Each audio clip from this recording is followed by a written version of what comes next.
사랑하는 성도 여러분, 하나님과 주 예수 그리스도로부터 오는 은혜와 평강이 오늘도 가득 넘치시기를 바랍니다. 오늘 우리가 함께 대할 말씀은 누가복음 20장 25절로 26절에 있는 말씀입니다. 예수께서 그들에게 말씀하셨다. 그러면 황제의 것은 황제에게 돌려주고 하나님의 것은 하나님께 드려라. 그들은 백성 앞에서 예수의 말씀을 책잡지 못하고 그의 답변에 놀라서 입을 다물었다. 포도원 비유에서 포도원은 하나님을 예배하는 나라, 하나님의 나라입니다. 하나님은 이와 같은 나라를 만드시기 위해 하나님은 이스라엘 백성을 세우셨으며 종교 지도자들에게 이 일을 맡기셨습니다. 때문에 이 일에 맡겨진 종교 지도자들은 하나님을 기뻐하게 하는 백성, 또 하나님을 예배하는 백성, 하나님의 말씀을 전하는 백성이 되도록 세워진 자들입니다. 이것이 포도원을 향한 하나님의 소망이며 계획이었습니다. 이 꿈과 계획을 잊지 않도록 선지자들을 보내셨으며 계속해서 깨닫게 하신 것입니다. 그러나 종교 지도자들은 포도원을 하나님의 꿈으로 이루기보다는 자신의 욕심을 채우기 위해 사용했던 것입니다. 예수님이 이것을 비유로 지적하시고 깨닫게 하신 것입니다. 그러나 그들은 오히려 함정을 파고 책잡아 예수를 죽이려고까지 합니다.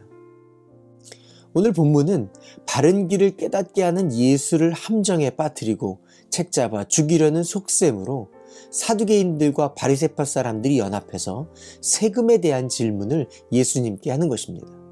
세금을 바치는 것이 옳습니까? 옳지 않습니까? 만일 세금을 바치라고 하면 예수를 매국노로 몰아갈 것이고 세금을 바치지 말라고 하면 로마의 반역자로 잡아넣겠다라는 겁니다.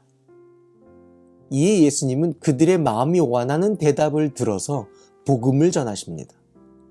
황제의 형상이 보이는 자들은 황제에게 하고 진리 대신 하나님을 품은 자들에게는 하나님께 하라는 것입니다. 그들의 속마음을 비추어 내시고 드러내신 것입니다. 그들로 진리를 품게 하시기 위함입니다. 분명 하나님께서 드러내시는 것은 은혜입니다. 나를 향해 하나님의 말씀을 깨닫게 하신 것입니다. 나의 속사람이 어떠한지를 알도록 은혜를 부어서 깨닫게 하신 것입니다. 때문에 은혜는 나의 인생을 간섭해 주시는 것입니다. 잘못 가고 있는 길을 걷고 있는 나를 바로 가도록 깨닫게 하신 것이고 하나님께로부터 멀어져 가고 있는 나를 바로 알도록 하나님과 가까워지도록 깨닫게 하신 것이 은혜입니다.